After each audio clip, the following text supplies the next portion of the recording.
What is it you want, Barry? What do you want? You want the moon? Just say the word and I'll throw a lasso around it and pull it down. Ladies and gentlemen, boys and girls, dying times here. Come with me if you want to live. That's it, man. Game over, man. Game over.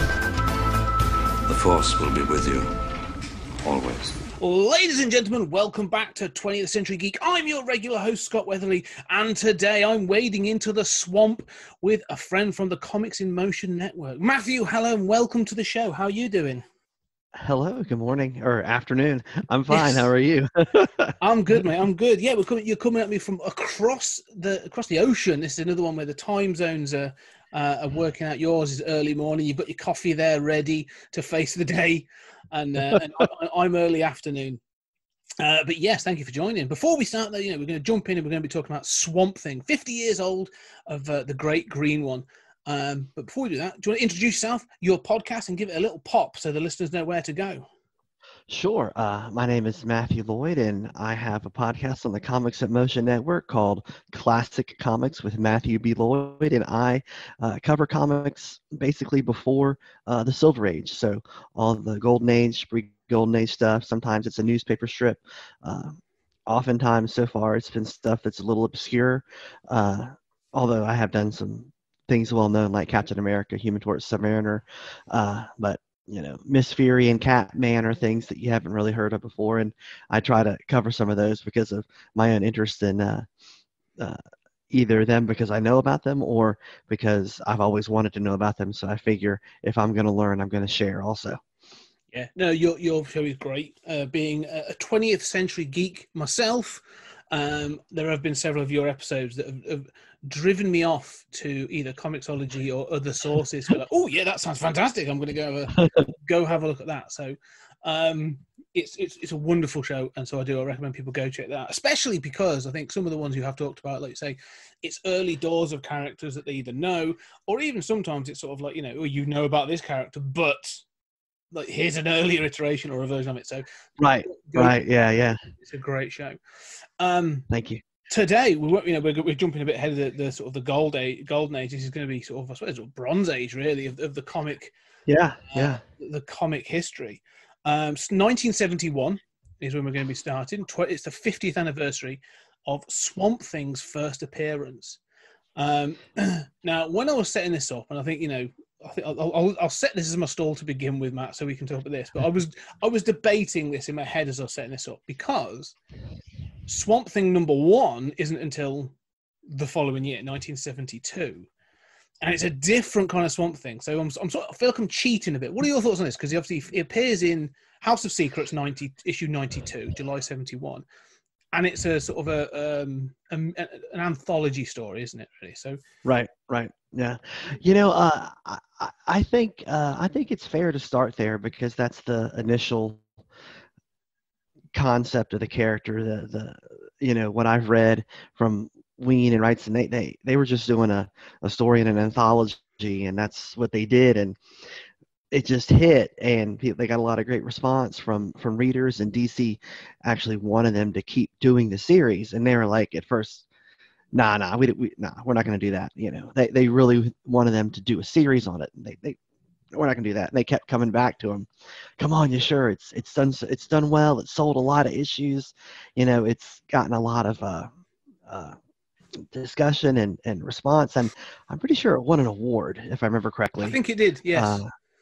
So it was recognized critically as well as from a populist perspective. But they didn't want to do it, and so finally they talked him into it, and they kind of had to talk through how they were going to approach it because they didn't feel like they wanted to deal with the period piece in the Victorian era when the original 8-page or whatever was done with Alec Olson instead of Alec Holland, which we later come to know. So they redid it, but they had the same basic origin of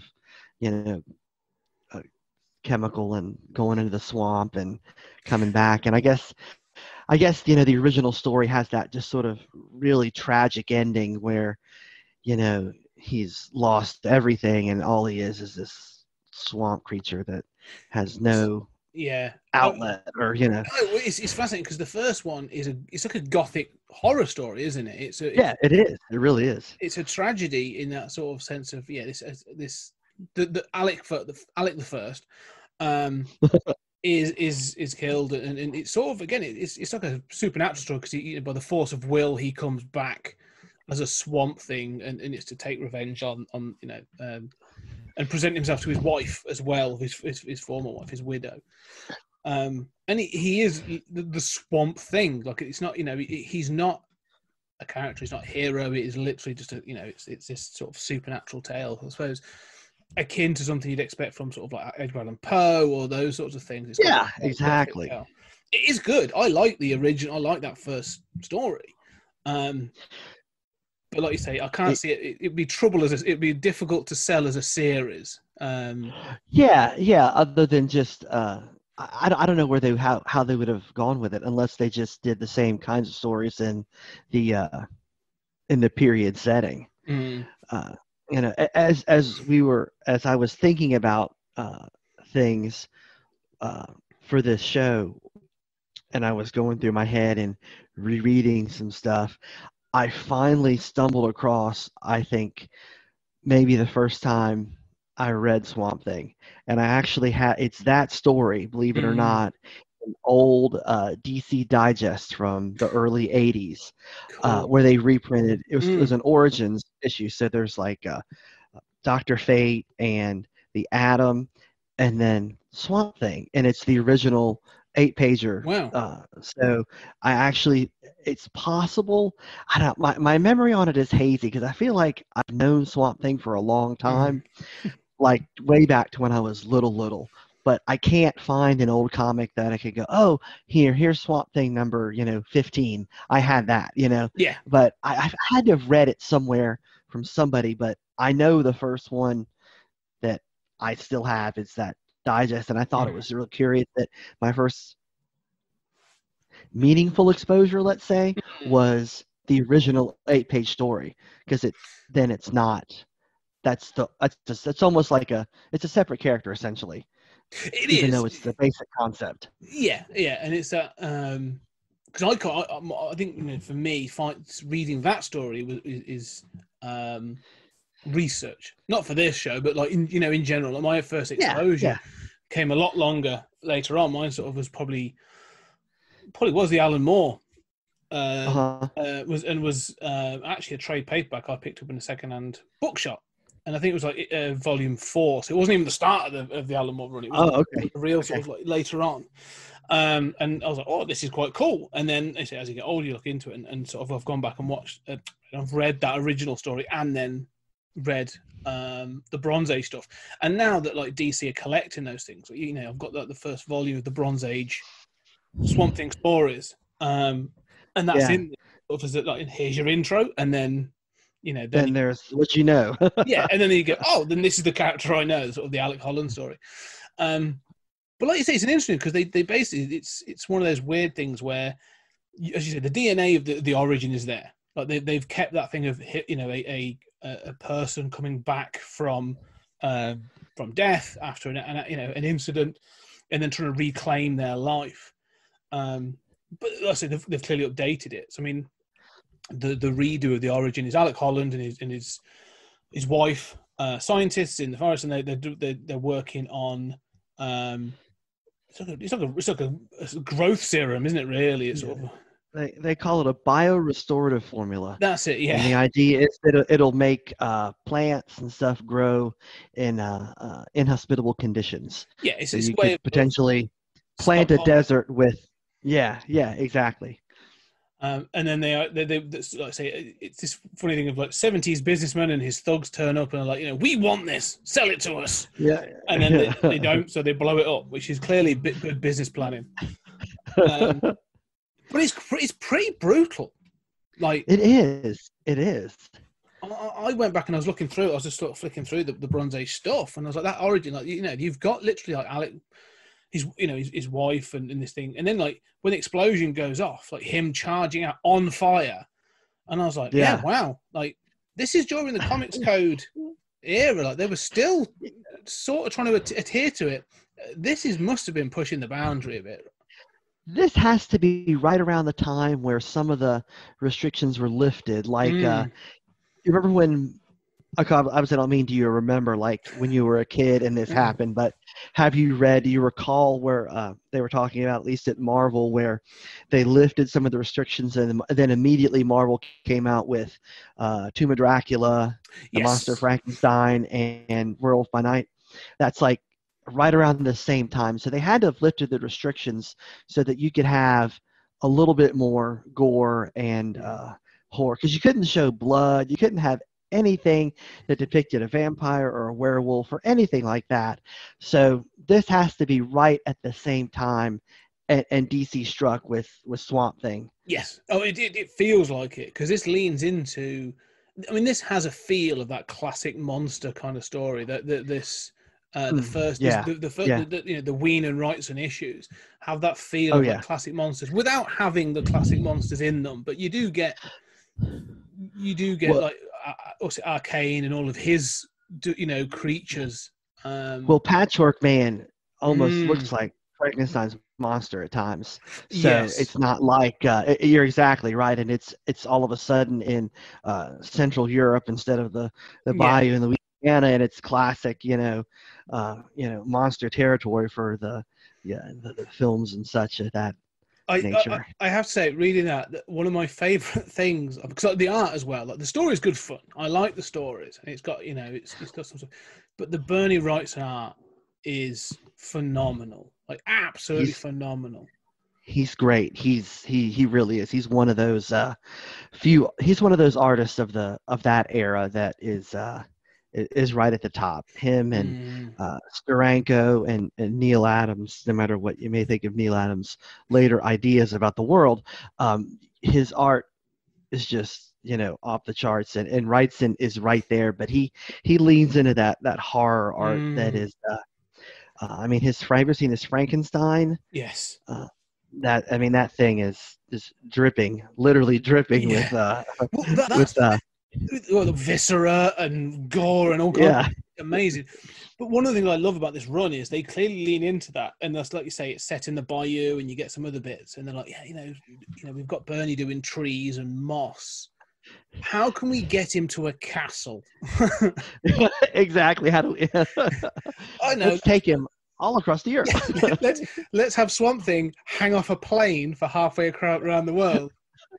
And then we can have him in some sort of like far Eastern European country and have him in castles and stuff. And it's sort of like, the thing is, it's a bit silly, but it's exactly what I expect from comics. But the whole time I'm like, I don't care. This looks amazing. Like you get those the castle basements and these creatures that are all sort of like with giant limbs and eyes, and they're just twisted and the shadow. I always remember there's an image of them coming out of the shadows. All of them, and it's just phenomenal. Because Swamp Thing doesn't know what's in there with him, and he hears it. He hears the moving in the background and sees them as shadow, and that's how Wrightson stages it, and as they're slowly appearing, it's so well done, and it makes me think of who I guess has to be one of Wrightson's inspirations, who is Graham Ingalls of EC Comics fame from the 50s. If you're familiar with any of his stuff, his nickname was Ghastly Graham Ingalls. So that's where a lot of that horror art is coming from, but Wrightson does it so well. You're right, and that EC feel is sort of just permeates all of this, and it's clearly sort of those issues. Yeah. That Wrightson's having like an absolute ball, like, clearly doing some of this stuff. One thing I would say, because what I've got the digital version of this, the Bronze Age collection, and it's all it's all coloured, and it looks fine. But Wrightson is definitely one of those artists that you go, I wouldn't mind seeing this in just plain black and white, just the ink. Do you know what I mean? Well, like the Frankenstein is in black and white, exactly. And that shows that's exactly what you're talking about. Yeah. You can really, if you look at the if you look at that and then you try to imagine the uncolored pages from the Swamp Thing stuff, you can really, he probably would have added even more dark blacks to it if he knew it was going to be black and white to provide a little more atmosphere, but without the color, But yeah, I definitely can see that. Yeah. One of the things I find interesting, and we'll get into this sort of the transition that comes in the 80s. These first stories from Len Wein and sort of through sort of most of the 70s is a man trying to regain his humanity. It's very much akin to almost like the Hulk TV show, isn't it? Or one of these other sort of things of traveling from story to story a little bit, meeting people. Yeah. But constantly looking for the cure. Yeah, it's one of those things, like you say, an anthology style TV show where the main character is your vehicle, and you're really having these stories about other people, like even in the first 10 issues of Swamp Thing, first sure you've got Alec Holland having the accident and becoming Swamp Thing, but then it's after the first couple issues, you've got he goes to the Balkans or whatever, and he meets Abigail, and it's sort of about her, and then it's sort of about her and her dad, who have his the patchwork man, and then as he's on his way back, they crash in Scotland or whatever. There's a werewolf, and so it's a story about them and their family trauma, and that story has to me has a Hound of the Baskervilles feel. If you've ever read that. No, yeah, definitely. That Sherlock Holmes. No, there's a lot. It's almost like the Hound of the Baskervilles with a real werewolf instead of a crazy dog. Well, I love, I say, because we say this sort of leans into that classic monster sort of tropes. It's almost like you're right. The Patchwork Man is he even has like the skin sort of jacket, the Karloff look from some of the later Bride of Frankenstein, more sort of but then you've also got, like you say, they just tap in. It's almost like they've got this bunch of stories, and they're like you say, I want to do something Baskerville-esque. I want to do something like this, like that. But it's one of the things, like I say, it's good. Like not just the art, the writing's good as well. Especially I think it's Ween, and he does like the first 14, 15 issues, something like that. Yeah. And they are really good. Like, there's no, they're just really good. They look great and they're really good. And I think for me, they've aged well. Or at least from my point of view, from my enjoyment. Because I'm able to go back and go, oh, these are cool. I think you can give anybody the first, 10 issues by Ween and Wrightson, and it is just as interesting and exciting and I don't know, maybe not. Maybe it doesn't feel groundbreaking, but I think you can sense that at the time this was something special. You still get that sense from it. It's not like you just pick up something and go, oh, okay, Yeah. Whereas maybe like if you read the first Superman story right now, we've had so many superheroes for so many years, it doesn't feel quite so groundbreaking anymore. But I think you read the first 10 issues of Swamp Thing and you go, this is different. I can tell this is different. And I think it kind of ties into what you were talking about with the trying to regain his humanity. I think that's a theme throughout the existence of the character that is critical. Just like maybe Superman is, he's the last son of Krypton. Even though he lives his life as a human, there's always that aspect of him that plays out. But with Swamp Thing, I think you always have that aspect of humanity, even and I guess we'll get to this eventually, like the very most recent stories in the new series by Ram V and Mike Perkins. We can touch on that at some point, but even there's that aspect of humanity and identity that's a theme that is I think you're so totally critical. Right. Yeah, well, this is what I think. I think you're right. I think we'll get to it now, because I think you've hit the nail on the head. There's for every character, there's like an essence, isn't there? There's a core to that character. Yeah. And I definitely think that there's this thing of Swamp Thing is him dealing with his place against humanity. And that when he is written best, that's when it comes up. This high thing of like, okay, so what's Swamp Thing's place in the world? How does he adjust himself against humanity? And to begin with, it's this thing of like, I am trying to reclaim my humanity. Like, I am a person, that has been transformed into this Swamp Thing, and that's how he's set up. And then, when we get to the Alan Moore years, and we'll address this now, like they take that away. Exactly. And then it's a case of like, okay, now how does he deal with this thing of being, actually, you are not a person that was transformed into this thing. You are a response to this incident. You are actually all plant, and you are, this avatar of the green and all this other stuff. It's okay, how do you align yourself to humanity then? And that's when you get like the relationship with Abby Arcane, and when she's taken, how he attacks Gotham and that sort of thing. And then even like Scott Snyder stuff in the New 52 addresses that as well. Yeah. I think even when you get, I reread the first Alan Moore volume the other day, so I'd have that fresh in my mind. And what I was struck with, though, was even though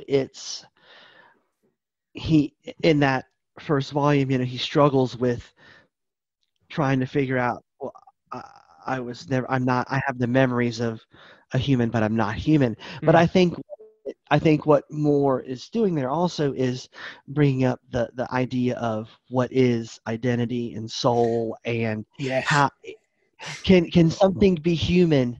Is human necessarily a physical thing, or is it a concept of soul or morality or that kind of thing? Yes. And I think that's a perfect line, though, from what Ween and Wrightson were doing with the character. I agree. Just taking it to a different perspective, because part of the whole thing with Swamp Thing also is always he looks like a monster, but he's not. Yeah. But then the villains don't always look like monsters, but they're the real monsters. And it's flipping everything around, and Moore kind of does it twice in his first volume, but I still think it addresses that notion, and that's what's so good, is it makes us think about real life things like who we are, why we're here, and what makes us, what makes me, and what makes you, and the value in that of everyone. And I think there's really, like you said, there's two elements, especially in the Moore run, when you get the realization. It's called the anatomy lesson, isn't it? The issue where that first story. You get the breakdown of you believe that Swamp Thing's been killed. He's been shot in the head, but then he's able to come back, and you have Jason Woodrow, the Floronic Man, is doing a dissection of and he's like, there's no organic stuff in here. Like, there's an approximation of lungs, an approximation of everything, but it's not. They're not functional. None of the organs are functional. He's got them, but they're not functional, and they just kind of look like it. Yeah, it's great. It's a fantastic issue, and it ends with that. That Swamp Thing has that reveal. He sees the documentation. He sees the tests and the dissection report, and he obviously attacks the person who has instigated all this stuff. And it's this moment of rage. But that leads into a really fascinating story. There's like a 3-issue story where we get this dichotomy between the Floronic Man, who isn't, and who is a human with, or it's from another Earth, but from a human that does have plant elements, versus a creature that we've now determined is 100% plant, is now as part of the green and this other thing. And they're both, so it's almost like there's a jealousy from the Floronic Man, who's like, no, I can access the green and I can do these things. And you're right, humanity or the human race are terrible. And I'm going to bring them down, and plants are going to rise up. And all this other stuff. And then you get this story, and it's this idea of like he sheds his, the Floronic Man sheds his human look, like that fake flesh that he wears to look like the flower creature. And again, the art in this is great. I love some of the panels in this. But Swamp Thing comes to this idea of like, look, he's being absorbed into the green. He sees the bigger picture, and he's like, look, you know what? Humans are pretty crap, but they form a part of a cycle. We are all one ecosystem. Yeah. And this, this idea of the ecosystem, and it's a really, really good turn again that Moore does. It's like, yeah, look, I'm not human, but we are part and parcel of the same thing. And and how sort of, and that sort of breaks Woodrow, and he's when he can't win. He doesn't realize that what he's done has prevented the plants from getting the carbon dioxide they need by turning everything to oxygen. So it is so flammable. He can't. He's inadvertently choking off plant life because they can't get the CO2 they need, and it just goes to, as you said, it's the ecosystem. It's how plants and animals interact together to form something that works as a whole, which is exactly what leads us into the whole concept of the Parliament of Trees and how they interact together, and how he's still a protector of humanity as well as the plant life, because they're interdependent upon one another. Yeah, and just like even like when we get into Scott Snyder's thing with the rot, you have to have that balance, because if nothing decays, we're getting real middle school sciencey now, without the nitrogen cycle and decay and the nitrogen being released back into the atmosphere and the soil, that you wouldn't have plant life either without that. So it's all part of the same. It's pretty big. It's a pretty big concept. And for those not able to see it, my hands are up in the air, waving around, trying to. I just realized how ridiculous it looked for a second. But he's talking about it. It's a huge concept, and it's so much. It's really, I guess, part of the brilliance of so much of Moore's work. It goes so far beyond just a comic book story or an insightful little tale. It's getting towards questions of life and death and how we live and how we interact with our environment, and we can go on. It's your turn. You're right though, because I think Moore takes it that step. It's almost like a logical step, but that's what Alan Moore's so good at, is taking that logical step but doing it in a really interesting way. But it's almost like looking back at the elements of going like, for a time you thought you were a human that had been transformed and you were trying to regain that humanity. But what I'm telling you is, you never lost it. You are still part and parcel of the same thing. And if anything, actually, you now have a greater responsibility, and you've got to do these things. And I think that's just fantastic for the character, because again, whilst it transforms the character, and it's a real, a critical issue, that the anatomy lesson, those first few issues of Moore's run. But what it does is instead of it doesn't particularly change his scope. It just expands it, and you're like, no, he's still this. And there's two great parts in that story. There's a set of panels, and I think it's sort of the second issue of the story. There's a 3-issue run with him against the Floronic Man. Yeah, and he sort of falls into his own consciousness. Swamp Thing sort of like reverts into his own consciousness, and he's presented with all these memories of Alec Holland, and he has to start to sort of like and it's all the stuff from the Ween run and before, and he's presented with his wife, and he's presented with his own body, and eventually like there's a moment where like his skeleton has got like humanity written on it, like that's his humanity. And he's presented with this idea of like, you can either keep your past, in this form of memories of your wife and stuff, or you can keep your humanity, which is sort of like, they've presented by this skeleton. And then he's sort of chased down by these monsters that you've all seen. And again, like you see like these, these cameos from like the Patchwork Man and these other bits and pieces. And at the end of it, like his humanity's all battered and broken. It's just basically a rib cage and a skull with a spine connected, and that's what's left.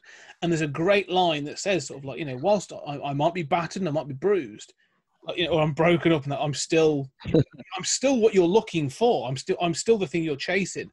And then there's something going, I'm not so sure that's important anymore. And he sort of walks away from it. And I just find that's a really sort of like interesting moment for a character to sort of, for you to do that, for readers to go, no, I'm going to completely leave behind this idea of him chasing down his humanity. Like, he is going to come to terms with his position as being an avatar of the Green, rather than this, basing him in being human. We're now going to go beyond that. And it's a really great moment. Like, I really, really like that moment in that series. Yeah, it's a powerful moment where it sort of digs down into the the essence of the no pun intended, the root of the yes, yeah. But you get more in that run. I mean, you know, it's again, like I say, the more runs for about, I think it's up to like from 20 up to 6 or 40 issues, I think. And you get all kinds of ideas. Like there's a great moment where Abby is taken away, and I think she's kept in Gotham, and she's kept in Gotham, so he attacks, and you know, and sort of like Batman can't defeat him, so he's like, look, just give her back. Like, you know, Batman's solution is like, just give her back. Like, we can't beat this thing. And so he says, like, if you come back, like, you know, I'll kill you. And Swamp Thing's like, all right, whatever you say, man. You know. Well, that's the thing. And how do you? I mean, he regrows limbs. He can, you know, reconstitute from sometimes just the smallest little bit. So it's very difficult to be done with them. Yeah. So I mean, the Moore run is critical. Like, again, I think you sometimes. I don't think it's a starting point. I think you do need to see some of the early stuff. But yeah, I remember my collected volume of the first Moore run is actually the first collected volume of the Moore run, like the first time it was collected. Because I didn't get any of the singlet. I didn't know what was going on. I was, 12 or 13 or something, or 14. I guess I was 14 when he started. So for whatever reason, the comics, I just hadn't read that, you know, didn't pick that up. And, you know, you start hearing about stuff and you're like, okay. And then they collected it. So for a collected edition back then, that was rare when they collected stuff in the early to mid 80s. But it's just called Saga the Swamp Thing. There's no volume 1 or volume anything. It's just, here it is, and it's those first 7 issues. And I mean, you could tell it was something different and special right out of the gate. And I had a point, and I think I got so interested in waxing fondly upon my own memories that I forgot what I was going to say. So, well, I think one of the things, the other thing that Moore does that I think is really good is he also plugs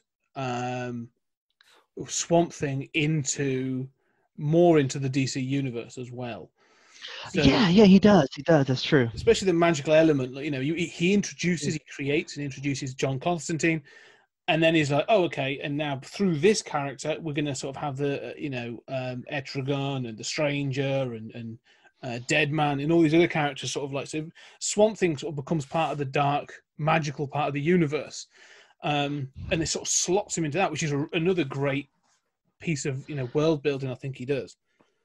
Well, it's one of those things. It's like, even though we've talked about how great it is when Swamp Thing is a character that's going through and you're learning the stories of these other people that he's meeting and stuff, it's less his story because, I mean, he has this through line of trying to be cured or find his humanity, or because in the original concept he's trying to revert back to Alec Holland, and we even see that's even part of the first 10 issues. He does. Arcane flips things with him, and that actually happens again with Matt Cable in that Ween miniseries from a few years ago, if you remember reading that. But it becomes more about him and this world Moore creates with the Parliament of Trees and the magical end of things that you're talking about, and it really takes it off in a different direction as opposed to simply being the anthology story of the month where he's helping these other people as he goes through, and it probably is what is able to keep the series going at that point, as opposed to it just being the same kinds of things. You know what I mean? Yeah, and I think that's the thing, is one of the great things is that you say it's because it flips and switches quite a bit. Like it does, like I say, there'll be a run of a few issues where it's very much sort of centered on Swamp Thing, and then the next one, like you say, it's him inserted almost into somebody else's story, or even acting as a sort of an agent for somebody else. Like when he introduces Swamp Thing, Constantine sends him off to go and do, like he's almost like the instigator of the story. It's like, yeah, there's these water vampires over there. Go have a look at those. There's this trash thing over here. Go have a look at that. And he interacts with all those things. And I think that's really interesting that they do that throughout. Like every now and then there'll be something where they're like, right, we're going to take a couple of issues where it's not really going to be about Swamp Thing in so much that we're going to insert him into another thing, and we're going to slightly expand this world. And I think it's really well done. And it's all, like I say, it happens almost throughout the run. Like there's never a point where it's like, oh, we're hitting our stride now, we're going to do this. But also with Moore, one of the things we'll jump from Moore in a minute. But one of the things that Moore is like, he's never worried or concerned about sort of keeping it grounded. He's like, no, we have this ludicrous idea, so I'm going to push it to its boundaries. Like, at one point he's in space, and we're like, oh no, he's not. Like, he uses the flora of another planet to form, and I'm like, this is really cool and really weird. But I mean, what an incredible idea that he can connect with the flora anywhere to do that. I mean, that's such a, I mean, we think of, traditional traveling in space stories, I think back to the first, I don't know if the first, but the one that I fixate on is Edgar Rice Burroughs' John Carter of Mars, and being able, he's projected somehow, but his body stays, it makes you wonder, is it a copy of his body on Mars? Is it his? It's just his consciousness, isn't it? Yeah. But he has a physicality on Mars as well. But just the idea of being able to do that through plants is, what a wild idea. I would say there's a moment with that, because it's, again, it's, there's a bit where he goes to the other planet and the color scheme will change because he's not green. They're using this alien plant, and it felt to me like, that there's a bit of Dr. Manhattan in that, this idea of leaving the planet to go off and do this thing. So, and again, it sort of comes around the same time when he was writing Watchmen. So I feel a bit like he was exploring something where just maybe Alan Moore's, or even then, was like, I'd like to go to another planet and just sit on my own and just I want to transport Northampton to another planet and just stay there. Well, I think as I've read more as I've read more of Alan Moore's stuff, because it was only last summer after the Superheroes to Dummies episode that I finally read Miracle Man, Marvel Man, Miracle Man. We weren't going to get that over here in the early 80s, because that's all before his Swamp Thing. And we weren't getting that. I mean, we eventually got Miracle Man when Eclipse was doing it, but I don't know, I missed it. It was just not, I didn't know. At that point, I really was 12. And I finally read his Miracle Man stuff, and I just saw so many themes that he comes back to in Swamp Thing, with the idea of humanity and the whole, just thinking about Mike he's like, it's not me anymore. It's Miracle Man. My consciousness is here, and I have my memories, but it's not my body. It's this, Miracle Man body. And he never goes back to it finally.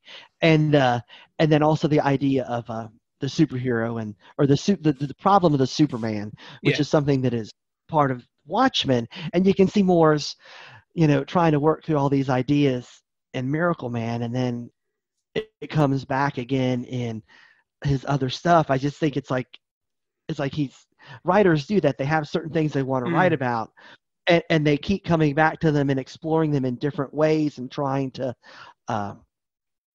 come to terms with how they work. So I have no doubt that's exactly what he's doing when you talk about Swamp Thing on another planet, and then you have those bits of Dr. Manhattan. I think with Moore, it becomes that thing of like the inevitable conclusion. Like Miracle Man is one of my favorite books. I love and the Neil Gaiman stuff's fantastic as well, but the Moore stuff is absolutely superb. But I have the Neil Gaiman book on my shelf. I haven't opened it yet. It's awesome. I'm waiting. Fantastic. I'm gonna read it. I'm waiting on it. But like Steve, I'd like to see that next volume come out. It's been 29 years now. It will happen. I have faith. Anyway, but yeah, the thing with Alan Moore, like, he takes things to inevitable conclusions, and sort of like, with Swamp Thing again, there's this idea that like he is almost like a godlike creature, where what do you do with something that like, you can't tear it apart because its conscience just seeps back into the green and reappears somebody else. So he deals with that. So yeah, I think the Alan Moore run is absolutely superb. It's a fantastic piece of writing, and it's a good, massive, milestone in comic book history. I have to admit, though, beyond that, I've dabbled in bits and pieces. I read some of the Brian K. Vaughan. I've read some of the Miller stuff. It's all fine, but it definitely feels like after more, it's sort of like no one's able to hit that wave again particularly strong for a while. Like, the Brian K. Vaughan stuff's fine, but yeah, my experience after Moore really drops off until Snyder. Yes, that's yeah. I have some volumes. I think there's one by Grant Morrison I have, or maybe two that he did because I was trying to do a research project on it for an article, a paper, but I didn't have enough knowledge of the scholarly discipline to make it work. But I think it's there. So I was getting different stuff, and I would to try to read and include. But yeah, to me, after that, it's Snyder really just picks it up fantastically with the New 52. It was my favorite book in the New 52. Yes, it's one of the ones that you say the best. Easily. Yeah, and it feels like a natural successor to Alan Moore. Like some of the themes and things that it picks up, it feels like it's sort of. Do you remember just before the New 52, they had that Brightest Day? Yes. And do you remember that's Swamp Thing is a big part of that, and that's where he actually reverts to being Alec, or doesn't revert, but rather Swamp Thing is gone and Alec Holland is brought back to life. Yes. So so that's where you start in the New 52, and even though it's supposed to be a break of continuity, for him it's not. Just like Batman and Green Lantern, they didn't really lose any of their history. Swamp Thing is the same way. It's the natural extension of what was going to happen. What they were going to do was what they were going to do. The New 52 really didn't change anything. No. It just gave a little label to put on it, and that was what was coming next. Whether it was the New 52 or spinning out of Brightest Day, Swamp Thing, by Scott Snyder and Yannick Paquette. Yeah, and it's a great run. I mean, the thing, like you say, it's sort of you mentioned Green Lantern, and I've read the Jeff Johns stuff, and I'm and ahh it for this whole thing of like the color spectrum of the lanterns and stuff, but I'm less convinced by that. But this idea of the balance within the sort of the earth elements, I really like, and because then they've added more in, because you sort of like Child Soul then sort of introduces the sort of like the metal and those other stuff, but you get like the green, the red, and the rot, and it's this idea of sort of like the flora, the fauna, and the decay, but you're right, but you need all of them, because things have got to die to decay to produce nutrients for things to grow again. Like you said, let's go back to secondary school science. Exactly. But like you said, it grows this idea, and also I think the interweaving that they were able to do with the New 52, because I quite like the Jeff Lemire Animal Man as well. Oh, absolutely, yeah. Those are some great. Those are two great books that were certainly top of the class in New 52. I mean, and even though they didn't last as long, Demon Knights and Frankenstein Agent of Shade. Yes. I'm always on the outliers with stuff. It's stuff that either not stuff that nobody likes, but stuff that's, not the thing. I'm always like, well, why didn't you continue that? That was great. Even Lemire himself, I met him at a con a couple years ago and got to interview him. And I said how much I liked Frankenstein Agent of Shade, and he was like, that is the one book I regret giving up, because he stopped doing it to do something else, and Matt Kent took over, which was fine, but he said that's the one thing he regretted giving up was Frankenstein. So I enjoyed that book. Let's say the New 52 was odd. I quite enjoyed like Dial H as well, that China Mayville did. Oh, okay. Yeah, there were things like that. I was like, oh, they're doing some weird stuff. This is great. I'm all in for that. Yeah. Snyder's sort of, like you say, Swamp Thing is again sort of, to me, I don't think it's as lyrical or as sort of groundbreaking as probably Alan Moore, but it's solid. Like, it's really solid to me. And I think, it's when Snyder was at his was at his best. Like, he was doing the Batman stuff with Bulo, and he was doing this with Paquette, and I think it's really, really solid. and you know, there's some stuff in there. Like I say, when it has that interweaving with the Animal Man, and they get the whole sort of the Alec Arcane comes back, like yeah, it's leaning into that horror. Like really leans into the horror stuff, and there's some really cool stuff in there. And again, Paquette's art is awesome. So absolutely. What I really like the most, not the most necessarily, but one of the things that really grabbed me about his run was bringing Abby back, and just how great it felt to have them reunited, even though by the end, you know, they have a whole new problem they have to try to figure out. How can they can't be what they were. But I just found that whole journey of them coming back together, working together, him having to actually decide, I'm going to be Swamp Thing again. Because at the first part, he's just Alec Holland running around with her on a motorcycle or whatever, trying to find her brother, who's often, you know, the American Southwest doing terrible things. Well, again, it takes it back to this American Gothic thing, doesn't it? Like it returns to like the bayou. It really has that sort of sense. And one of the things I like about it as well is like, you know, it acknowledges that like, well, I wasn't this creature. Like it doesn't reboot or retro. Like no, he's like, no, I am Alec Holland. Like I don't have memories of this stuff. Like, you know, because I wasn't that. And this other stuff. And it's a really, like you say, it really sets you on edge where you're like, oh, yeah, this wasn't what I was expecting. Like, it's really good. It is. But at the same time, it still manages to deal with that theme of identity. Yes, exactly. We get back to humanity again, isn't it? And yeah. Because I love the run. I've got them in the paperback volumes, but they've recently released the big omnibus edition. Of the Snyder run, and I do keep looking and going, oh, that would look awesome on my shelf. That's that's something that looks incredibly tasty to put on my shelf. So I do think I'll be getting that. But one of the weird things has happened, really, that I find with Swamp Thing post Snyder and this sort of thing. It seems to happen. Like you get a really good run, and then the character, like, he's one of those that people just don't know what to do with him at times. Like, unless you're doing something big and grand, like, they don't know.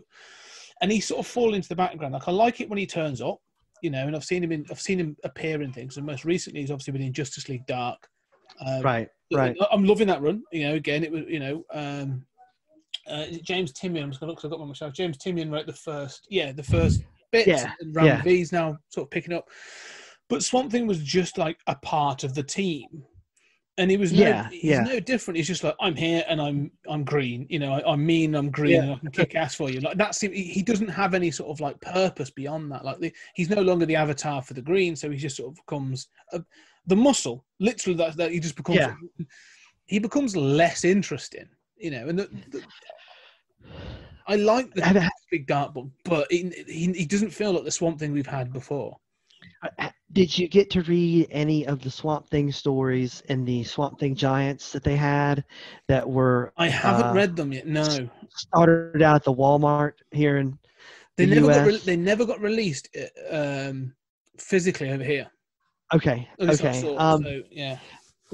I swear there's going to have to be a collection somewhere with that stuff in it. I will look on Comixology, see if I can pick them up on there or something. Yeah, those actually start, in my opinion, another good run of Swamp Thing, because it kind of gets back to it brings in different ideas of, you know, once again, identity, as well as the sort of anthology thing of helping people, but also some of the supernatural and the magical aspects. There's a character in one of the stories that he introduced. Who was it? The one I'm thinking of, that was a Brian Azzarello issue, but then it's picked up later on by, who's writing it then? Somebody else is writing it. Maybe Tom King? Okay. Maybe Tom King. I can't remember. I reviewed him. I should know. But another secondary character that is like I'm going to say the wrong thing, a witch or something like that. And it just has that. It's like when Swamp Thing can meet other people and interact, it sort of allows him to bounce off of that character and see his reactions and stuff. And anyways, it gets really good. And unfortunately, that series, they canceled all the Giants. So yeah, when that went down, then there was a special, and Ram V started with a special for Halloween, I guess, last year. And so there's a Halloween special that he has a story or two in, and that's kind of where he starts to really get going with it, and of course, until what he's starting now. But if you can find those are really good stories. I'll track them down. Even if I go like eBay or something, I'll see if I can find a couple of those. Again, you're not the first to tell me. Other people have mentioned it. Go, oh yeah, you should recheck these out. Like they're quite good. I've just around to it. So I will do. But have you read? So let's jump to modern day then, because I think we're going to another change, and this is, I think, one of the things. Yeah. One of the themes we've seen is these milestone issues. So Ram V, working with Mike Perkins, is doing a 10-issue run, The Swamp Thing, and issue 2 came out, I think, last week. I haven't read it yet; it's still sat on my tablet to read. I've read issue 1 a couple of times, but it's looking amazing. Like they've changed. It's no longer Alec Holland. It's a guy called. I've got them here. It's Levi Kami. He's a. I think it's Kamei. Kamei, I'm guessing. Yeah, he's an Asian. He's Indian. Asian. Yeah, he's an Indian guy, and it's a completely different perspective again. And they are leaning into the horror. And it was like that first issue. This is Mike, because I love Mike Perkins. Again, he's one of those artists where he turns himself to things, and when he's doing horror, like his horror is good. Like there's some panels in that I was like, this is awesome. Perkins does some of the stories in the Giants too. He draws some of those, and they also did the 2 Future State issues together. Yes, I read those. They were great. Yeah, and I thought those were phenomenal. I mean, I remember reading the first one, and I reviewed that too. I've got the Swamp Thing reviews, so I get them all right now. But I read that thing and was just floored. I remember sitting at the table reading it, going, "This is just brilliant. Mm-hmm. This is absolutely brilliant." And once again, he's talking about identity and humanity, and starting that thought process again. And those, I guess, I don't see necessarily how they lead directly into the new series, but I see that it's possible that they do, because you don't really know in that Future State series, is that Alec Holland? Yep. Is it Yeah. Levy? Is it the new guy? Is it some other Swamp Thing? Because we know there have been other Swamp Things. In Avatars of the Green, we know there's not just Alec Holland, because Alan Moore worked Alec Olson into the story. Yeah. And he had the whole Parliament of Trees. You see this whole exactly.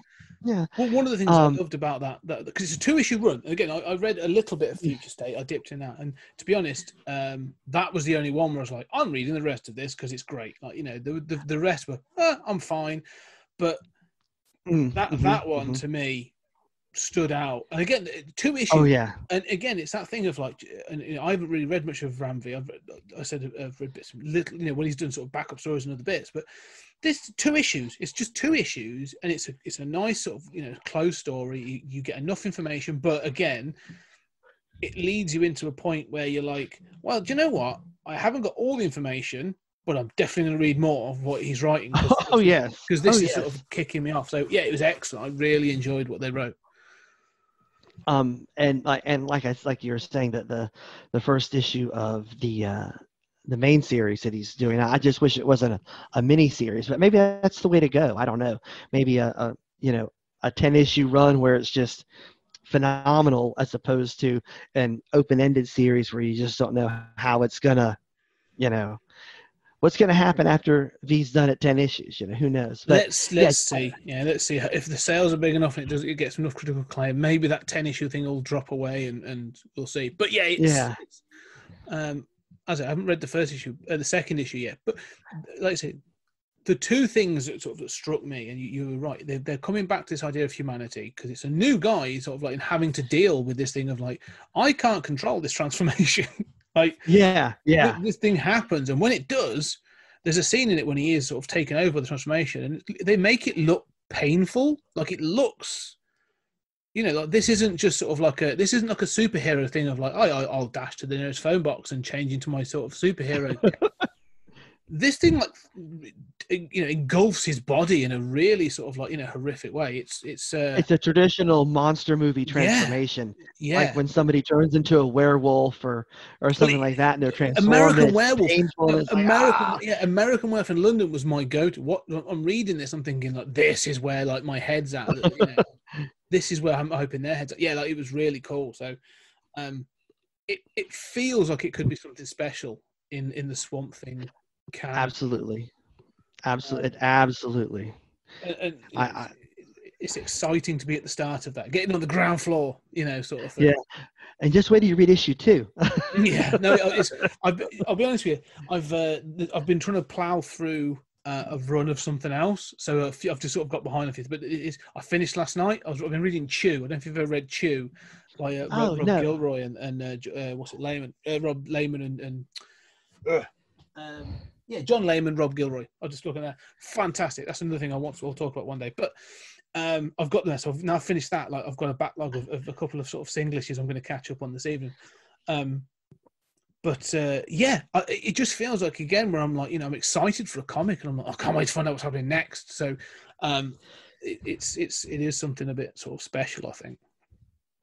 It's rare that you get in this day and age, I think that you get something that makes you go, oh, but to me, it's that same kind of feeling like when you read the first issue of Watchmen and went, oh, this is going to be something special.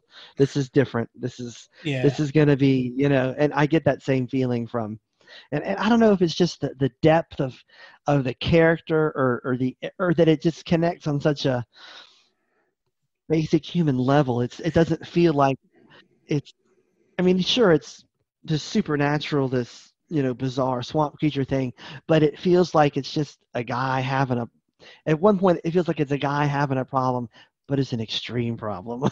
Yes. But then even like I'm so curious to see what happens with the Pale Wanderer. Yeah.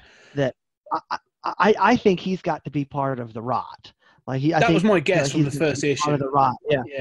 Yeah. And it's sort of again not spoiling for the second issue, but like that first issue lays down all these threads, and it's just well written. Again, Ram V seems to be a bit of an upcomer. Like the guy's writing stuff now, and like you say, when you're teaming with a great artist like Mike Perkins, you can see that's something special. I mean, the thing is, and not to, I don't want to lambast DC, at any point, but sometimes they don't, it's about sales. They're a business. I understand that, but it's a bit like the recent Constantine run with Cy Spuria.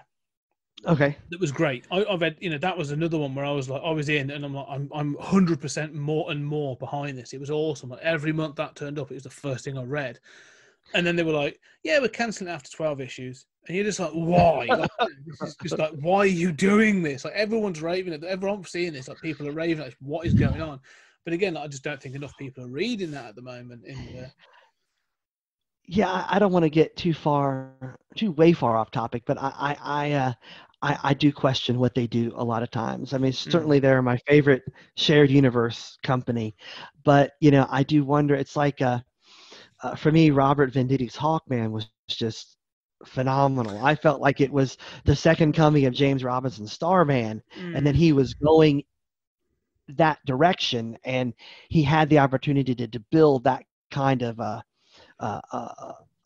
mythology for the character, and it was in the right. Everything was just fantastic, and then sales, but why aren't people reading that? Why aren't they reading that? Why do they just want to read only Batman? Yeah, because I am so Batmaned out. It's ridiculous. Amen. And I'm Batmaned out. I'm Jokered out. I've never liked Harley Quinn.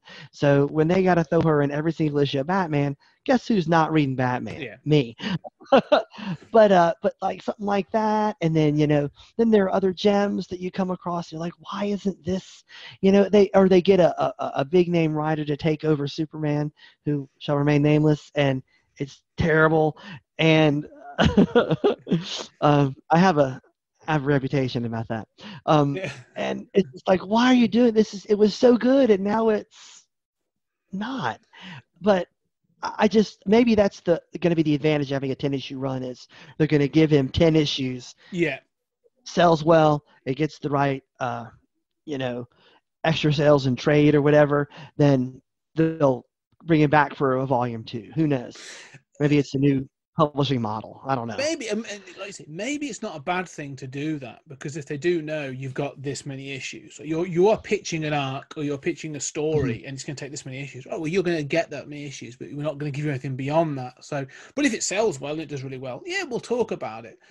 But like you say, it's better than saying, yeah, here's a new ongoing and it may last 20 issues, but like the story was supposed to last 30 and we're going to cut off and you're going to get a rushed ending or something. So like you say, yeah. I'm hoping it's a good, complete, comprehensive story. So that's my hope. But I'm excited to get it, and I'm excited to read it. So.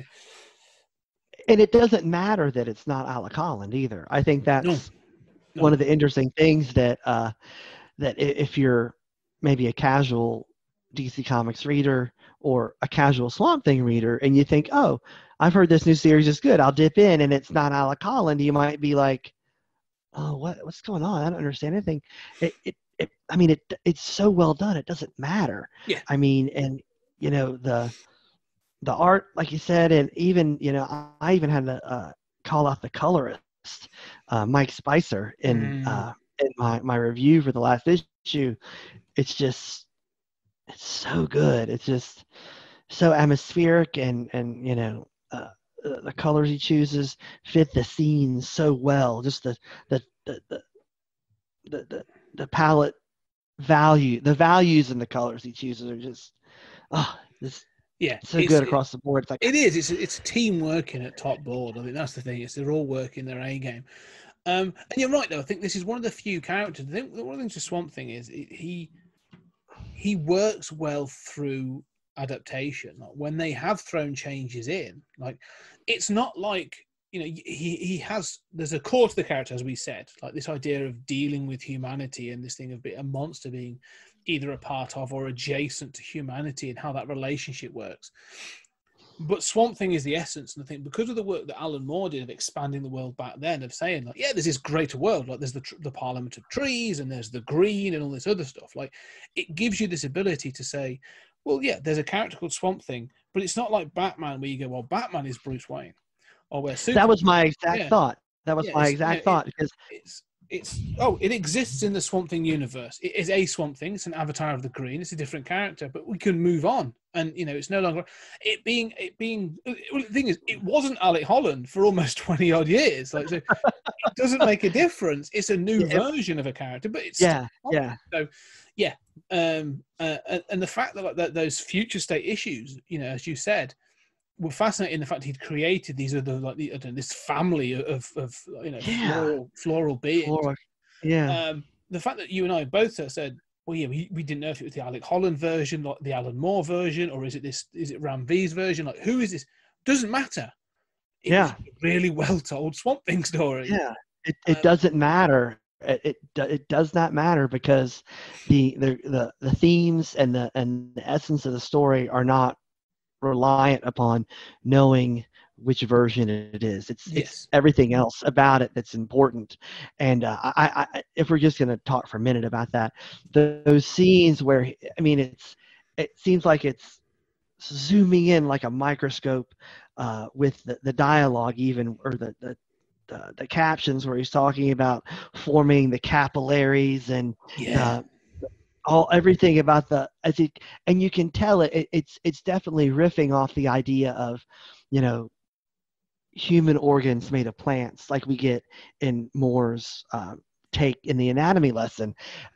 But then at the same time, it's like the only way he knows how to make a person is to really go through all the intricate detail. The minutia of the organs and the interior workings in order to make it, I guess, be a person in his mind. I don't know.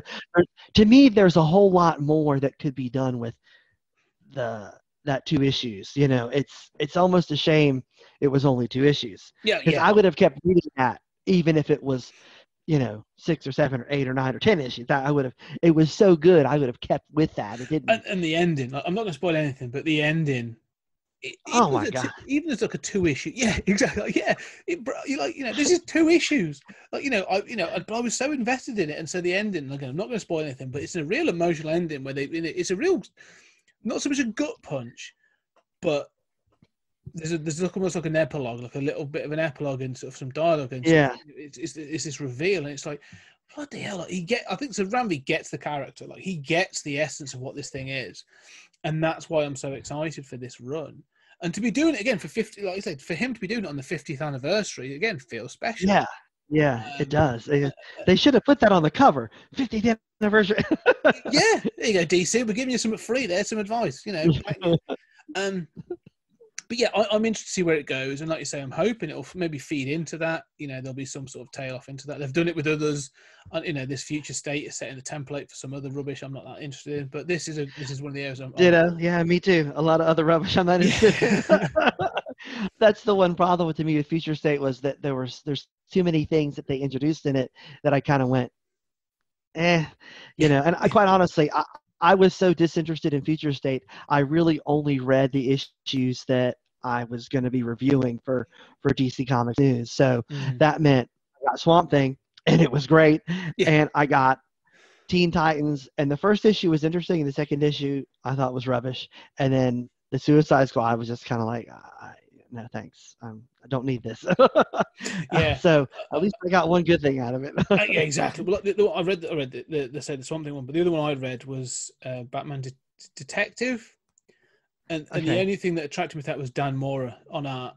Oh yeah, well, but now he's doing the regular detective series with Mariko Tamaki also. Yeah. So it's like there's a connection, and they're bringing it back kind of, so at least you can enjoy his art. I thought the first issue of that was good. It was all right. And again, and I love Dan Mora. I think like his art is phenomenal. And I'm so glad he's good, because he I first encountered him when he did Klaus with Morrison. And then, right. And then I've been loving his work with Kieran Gillen on Once and Future. So like I've just watched him grow as an artist on these other bits and pieces. Like I've dipped into like Power Rangers and seen what he's been doing there. And then to see him now get onto the big two, like, hopefully getting like some recognition is great. Well, the first issue of the regular Detective Comics run with Mariko Tamaki was good, and it goes right back to pre-Future State, so I didn't feel lost, like I had to have known anything about Future State to understand, whereas like Titans and Suicide Squad seem to come right from their few. Yeah, and even like the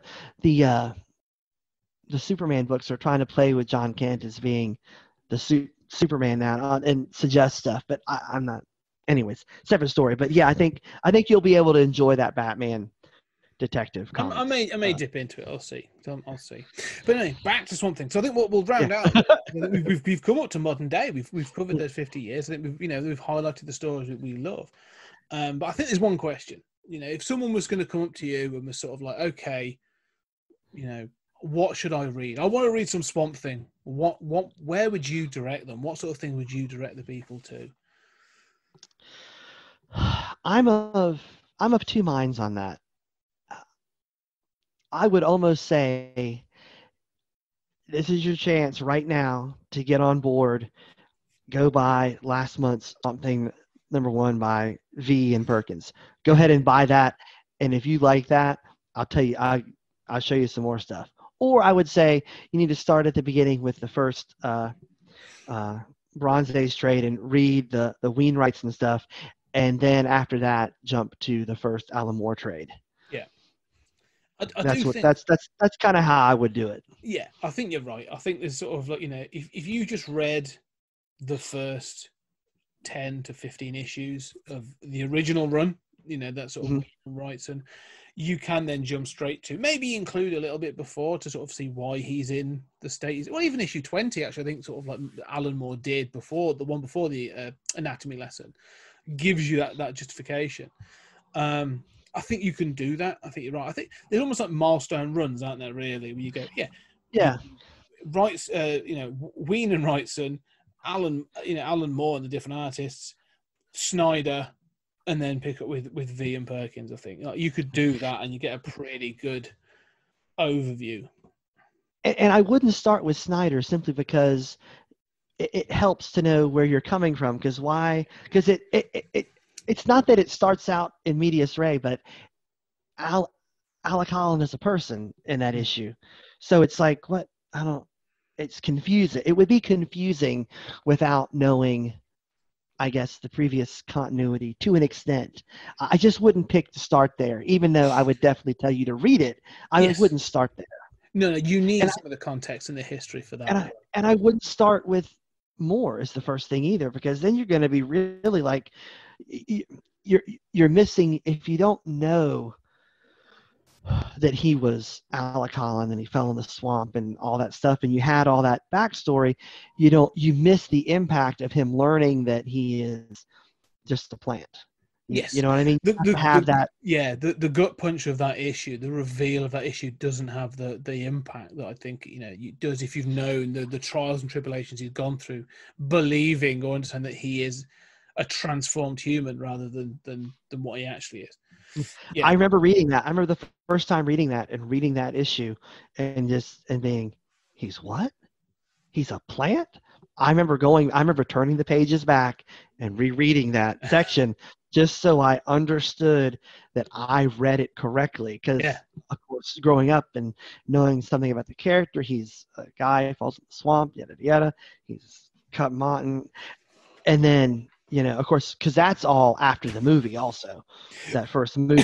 The Moore run is after that first movie.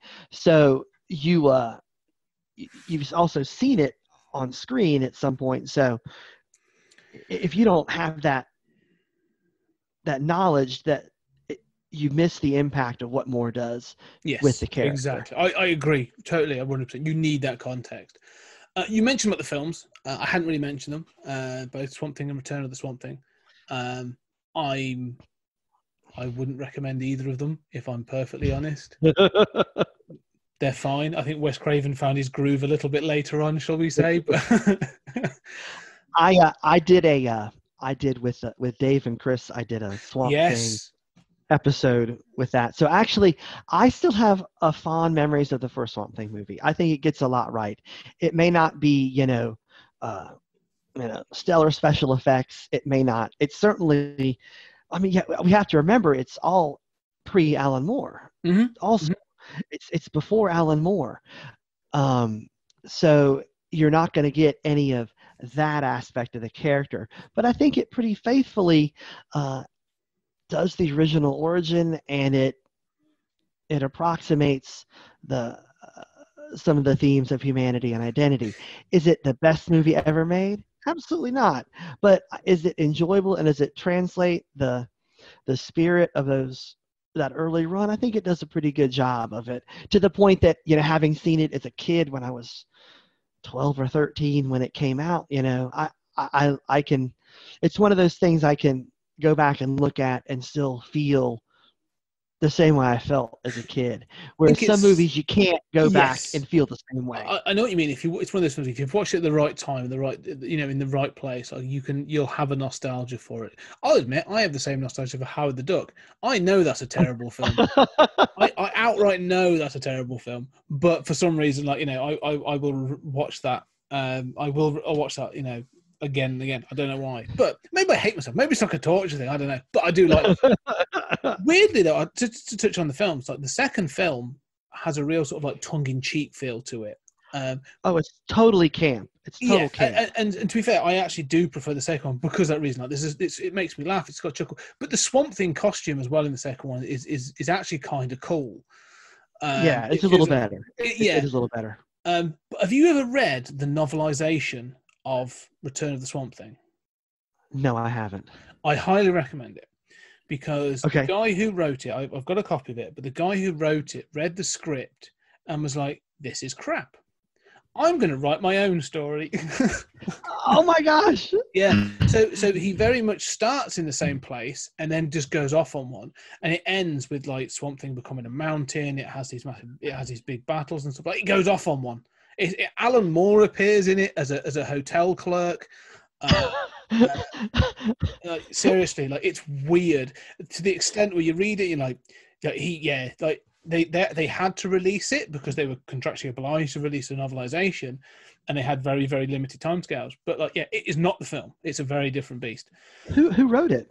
I'd have to dig it out. It's in the attic somewhere. But research it. Go and check it out. Okay. The novelization of Return of Swamp Thing is a fascinating little beast of someone going off. Yeah, going off. I find some of those novelizations interesting because you'll see things that were supposed to be in the movie that didn't make it, and those kind of things. But I've never heard of one where the author just decided, I'm going to write a better story. Literally, yeah.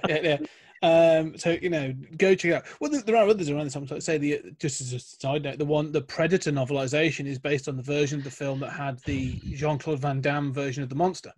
It doesn't have the Predator that we now know and love. And those other things. So there's and that sort of thing. So there's some interesting sort of little variations out there. Not to say anything about one more thing about novelizations. E.T. There's a scene where E.T. basically sort of leches over Elliot's mum while she sleeps. It's really weird. Oh my god! Yeah, it's bizarre. So anyway, that's just a little bit of a side note.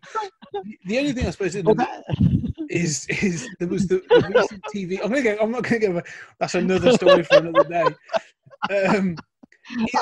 There's so many questions that are in my head. Yeah, I'm going to leave it at that. If listeners, if you want to go find this out, it's quite easy. Just go Google it. Is the E.T. novelization, and you can actually find the passages online. But there's a scene in there where basically she's asleep, and he basically creeps into her bedroom, and it's incredibly creepy. Oh my gosh! Besides what, there was the TV show. I forget who it was. It HBO or CW? It was DC Universe. Yes, DC Universe. Yes, and then it got battered around, didn't it? I was gonna say, which TV show? The cartoon from the '90s or the most recent one we just had? The most recent one is the DC Universe. Yes, I've watched the cartoon. It's all right. It's very much of a '90s cartoon. And again, it's one of those, if you're a kid and you've watched it, I'm sure there's people out there that love it because it fits. Yeah. It's interesting how they keep coming back to him in multiple media forms, because it's not just like he comes back in the comics repeatedly. Swamp Thing. He's had 2 feature films. He's had a live action TV series. Yep. He's had an animated TV series and a second live action TV series. So it's because there was the original live action series in the 90s also with the same actor who was in the movie. Yes. I mean, I'd almost forgotten about that, but I think it's because, like I say, there's so much you can do with this character, and this idea of this tale of humanity can be told to this character that people are interested in doing it. But I actually, this most recent version, the DC Universe version, we got it on Amazon Prime over here.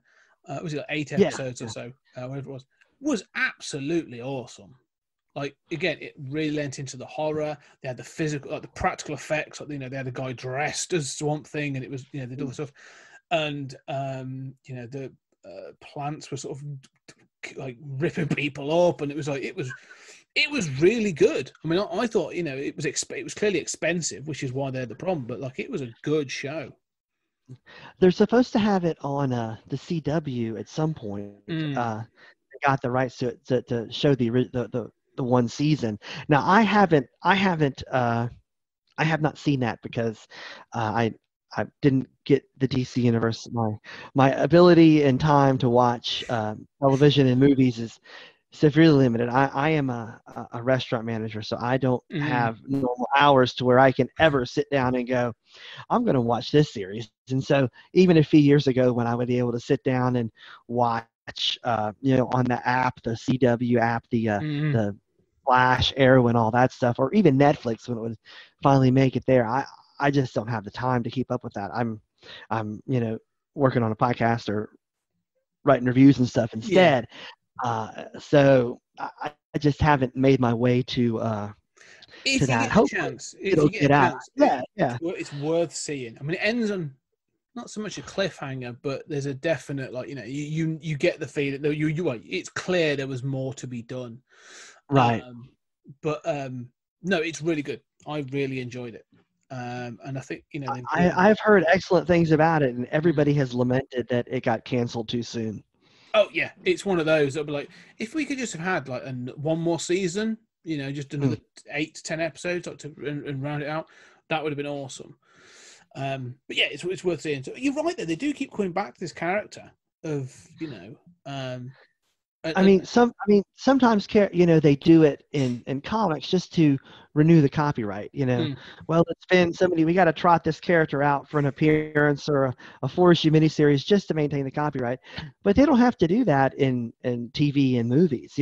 So there's something about the character that's really struck a chord with people over the years. And obviously you mentioned Wes Craven earlier, and since that's all pre-Alan Moore, it's pretty obvious Wes Craven liked the original comic and like, I want to do this movie, oh yeah and it's there's something, I guess, primal about it, maybe. Just that I think so. I mean, it taps into, like, again, we go back to this idea, it taps into those ideas of the classic monsters, doesn't it? Like, whether you Frankenstein or the Wolfman, or this idea of having your humanity robbed of you through some tragic event, it sort of fits into that kind of thing.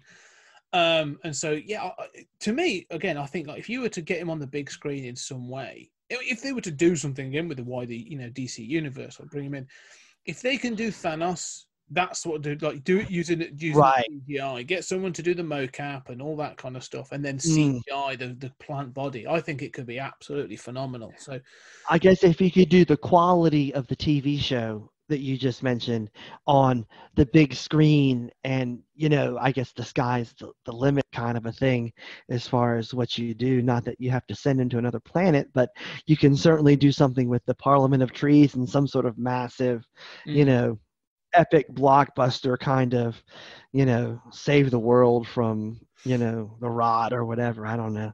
Well, something like that. If you wanted to build it up, if you wanted to build it up, have it like a 4-film story. 4-issue, yeah. But it would be like 4-issue, I suppose. Like the first film, is the origin story, and he does whatever, and then you have, like, the main story, the follow-up film that gives it a bit more, and you can introduce the Parliament of Trees, or you can have John Constantine, whatever, but then introduce the third films where you really throw things and you go, that's when you have the Alan Moore reveal. Yeah. Third film, and you're like, actually, you've never been Alec Holland. You are actually this plant creature. Yeah, I think they should. It'd be great to go back to that. Anyway, right. So I think we've got sort of 50 years there of Swamp Thing in a really good fashion. He's a great character. Is there any other DC character that has about the same time span that's been as good or as celebrated? I mean, because most of the stuff we get is stuff that's been around for 70, 80 years. I mean, Swamp Thing is 50 years, and I don't think there's any other character that's had multiple TV shows and multiple movies. Yeah, I mean, Swamp Thing has had more multimedia exposure than Wonder Woman, really. In some cases, or in some of there's only been one TV show. Yeah. Yeah, there's only been one woman TV show and 2 movies, even though she's been in like stuff. But yeah. So, I find it bizarre. But again, you think of characters that came out of the 70s. There's not many characters that came out of the 70s that have been as successful, either at that Bronze Age or at the horror push of the sort of 70s. There's not many characters that sort of have survived to today. There's ones that appear, end up on team books and that sort of thing. But there's few that have had the exposure, I suppose, of Swamp Thing. So, as we were talking, I was just thinking about that, thinking, what other character that was created in the 70s like that has maybe, if we're going to go to a different company, maybe Marvel's Punisher? That's the only 70s character that's had a Netflix show, a couple movies. Whether they were crap or not is a different story. But they've had multiple runs. Yeah. Wolverine is a 70s character. Yeah, so Marvel have had a few, like I say, but again, that horror push from their side again. you don't see multiple runs of Werewolf by Night or, Tomb of Dracula's all gone by the wayside. And I suppose, you get Moon Knight every now and then. One of my, my favorite Moon Knight. But is Moon Knight. Moon Knight is your favorite, isn't it? Oh, I'm a big Moon. That's Moon right. Fan. That's right. Yeah. I bought the Moon Knight #1 off the stand as a kid. Did you? Yeah, the Doug Main Spilson Campus #1 from 1980. Yeah, I bought that off the stand as a kid. Great run. That's a great run. That's and again, sort of, Oscar Isaac going to be doing that show soon. Yeah, that's right. So all these characters are getting their day. So maybe we will see again Swamp Thing getting another sort of crack at the whether it be the small or big screen. Let's hope. But yeah, I think that's it. I think we can say that this character, Swamp Thing is earned a status of having a special edition episode for 50 years. Absolutely. It's a great idea. Yeah, it was a great idea on your part when you posted that you wanted to do the episode. I thought that's great because he really is a character that has a longevity, and he keeps coming back, and people like him, and there's been so much good stuff done with him. So much, we talked about how the first original run is so significant, but then Alan Moore's groundbreaking stuff, and that's what really put Moore on the map, I guess, probably equally with Watchmen. You could say it's a crime he didn't get noticed for Miracle Man as much, but that's probably only because of the recognizability of the character. And with Swamp Thing, he was working at DC, and DC could push it a little bit more, and then that kind of thing. But I mean, it was a great idea to do a retrospective 50th anniversary show for Swamp Thing. So I've really enjoyed talking about it, because again, it's made me want to go, do you know what, I need to go back and have a flick through some of those issues. And I've gone back and I've looked at the Bronze Age, I've looked at more, and I need to go back and read Snyder's run because I love that. So and also to push the current run, give it a bot. I'll leave you with a thought. Someone said to me, I'll leave you this thought that I saw on a YouTube video, and this was some time ago, but it's always stuck with me. And it said that basically the Swamp Thing movie is possibly the most important comic book movie of all time. And I thought, all right, that's an interesting point. Why? Because again, you enjoy it. I'm not less of a fan, I'll be honest. Yeah. But they basically said because of that film was the reason that they gave Swamp Thing the second run of Swamp Thing a go. So without that, without the film, you wouldn't have that second volume of Swamp Thing, the saga of the Swamp Thing. Yeah. Without that, which is where Moore comes in. Which is where you wouldn't have Alan. So you wouldn't have had Alan Moore take up the reins. Without Moore taking up the reins on that, he wouldn't have had the exposure of DC to then get Watchmen. Watchmen wouldn't have then pushed other things. So really, it's right. It basically propels Moore, and for Moore to then be propelled means you get Grant Morrison, Mike Carey, Neil Gaiman. So without that, you wouldn't get Constantine, you wouldn't get Sandman, you wouldn't get all these other books and stuff down the run. And then without those, you wouldn't have had Vertigo, you wouldn't have had this. So really, this guy was sort of laying out this history of saying, I'm sure it would have happened in a different way, potentially. But the fact of the matter is, it can all be traced back to this sort of, this Wes Craven monster movie. Yeah, that's not universally loved. It's just kind of, some people like it, some people are kind of on it.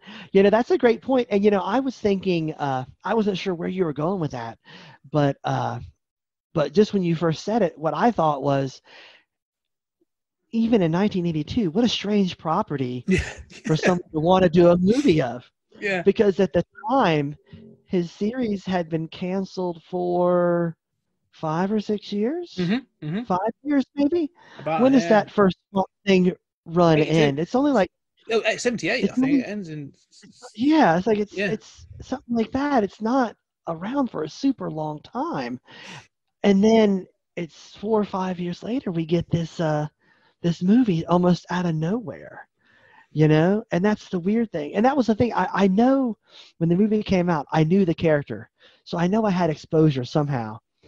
But what a strange thing, I would be interested to know what foreshadowed it, because Craven wasn't a big name. Like, he'd made Last House on the Left, and what is it? Hills Have Eyes at that point. So he'd made We'd made a couple of films, but they were B movie schlock horror, gore fest. They weren't big budget. Like Freddy Krueger, Nightmare on Elm Street comes in '84, so it's another 2 years later. Yeah. So it's not him rocking up to a studio and going, "I want to do this film," because they'd have just been like, jog on. Who are you? Yeah. So it's I'm sorry. Who are you? Exactly. Yeah.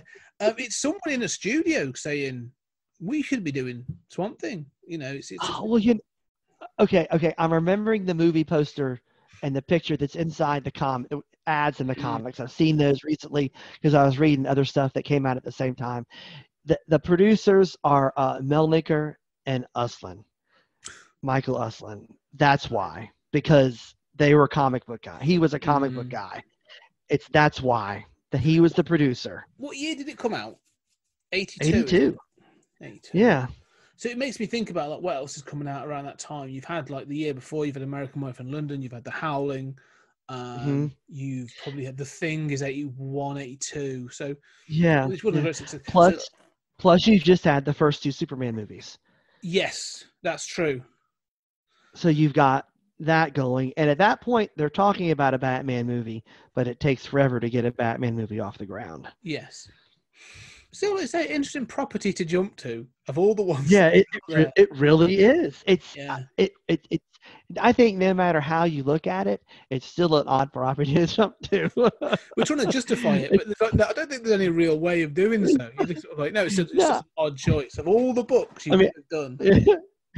Think about that. If you think about it like this, okay, we just made Superman the movie and the sequel, and they were huge hits. What's our next comic book movie? Let's see, Batman? No. Wonder Woman? No. The Flash? No. Green Lantern? No. Aquaman? No. He talks to fish. No. How about Swamp Thing? Huh? Yeah. Swamp what? Does it have a name? It's that Swamp Thing. Yeah, that's the one. Yeah. Yeah, no. What's it called? Swamp Thing. No. What's it about? What's it called? No, it's called Swamp Thing. Yeah, I'm sure there were some interesting conversations going on at a studio level at that point. There must have been. Or maybe they just snowed somebody and got the money, and they said, "Oh, it's going to be this. Okay, how much money do you need? This much. Somebody else. We got to do it on this budget." Yeah, somebody owed somebody a favor. That was probably what it was. Yeah, that's possible. That's really possible. I don't know. Yeah. Anyway, so yes. So anyway, we I think we've talked a lot about Swamp Thing. I think it's a great character. I do recommend people go if you've never read Swamp Thing, but you like the magical side or the dark side. Forget your superhero stuff. Go try some of the other stuff in the DC universe. Definitely go check out some Swamp Thing. If you use Comixology, like they're all on there, all the Bronze Age stuff, all of the More Run, everything, it's all on there. Go check it out. Otherwise, just go check it out in your local comic shop or Amazon, wherever you get your comics from. These are all readily available. Because even if you jump in on the new series, you're going to get something good. Oh, and yes. It requires no previous knowledge. No. You can jump right in and be amazed. Yes, I totally agree. Anyway, Matthew, thank you so much for coming on today. It's been a really good discussion. I had a great time. So just before we go then, so where can people find you and where can they be listening to you? Well, you can find me in digital print on DC Comics News, where I do weekly comic reviews, and Swamp Thing is one of the books I'm reviewing right now, so you can catch me there. And then, of course, I have the podcast on the Comics in Motion Network. You can follow the podcast on Twitter at ComicsLloyd. Is the Twitter handle for that. There's also an email address for the show if you want to chat. ClassicComicsMBL@gmail.com. You can also find me personally on Twitter at MattB_Lloyd. You'll get comics as well as a lot of stuff about music, because music is one of my other passions. Cool. And that's me on the internet. Excellent. Thank you very much. And all that stuff will be in the notes. I'm pointing down actually, but no one can see this. It doesn't really matter. But those links will be in the notes when this release. So go down, check, and go find out where Matt is doing his stuff. But for my listeners, thank you as always, guys. You've been listening. I'm going to be doing a bit of a push on a few things. if you like what we are doing, go to your podcast catcher, go to your podcast platform and leave us a review. I don't care if it's 1 star or 5 star. I want all the feedbacks. Just go and leave us a review. Let us know what you think. And if you're really enjoying what we're doing, we have a Patreon page. That's right. We go off and we do other bits and pieces. We have a Patreon page, and I do a monthly podcast on there called 30-Minute Thoughts, where for 30 minutes, I ramble about something that my patrons choose. They get to choose a topic. I go over, think about it, and then I just lay it out on the table. We also do a quarterly creator corner where I get somebody on to come on and do a creator. I've had Kieran Gillen on talk about What's the Future. And I recently had a guy on to talk about his podcast, Unexplained, Richard McLean Smith, talk about the supernatural and missing people. That was fantastic. So go check out the Patreon page of supporters. For $5 a month, you can get all kinds of exclusive content on there. I also go and ramble on there and give behind the scenes of other things I'm doing. So all my other non-podcasty projects, you get bits and pieces from there. Other than that, thank you very much for listening, guys. If you want to find us, we are on Twitter at 20th Century Geek and across all other social medias at 20th Century Geek. So, guys, thank you very much. Matt, thank you very much. It's been absolutely fantastic. And we shall talk again soon. Thank you very much.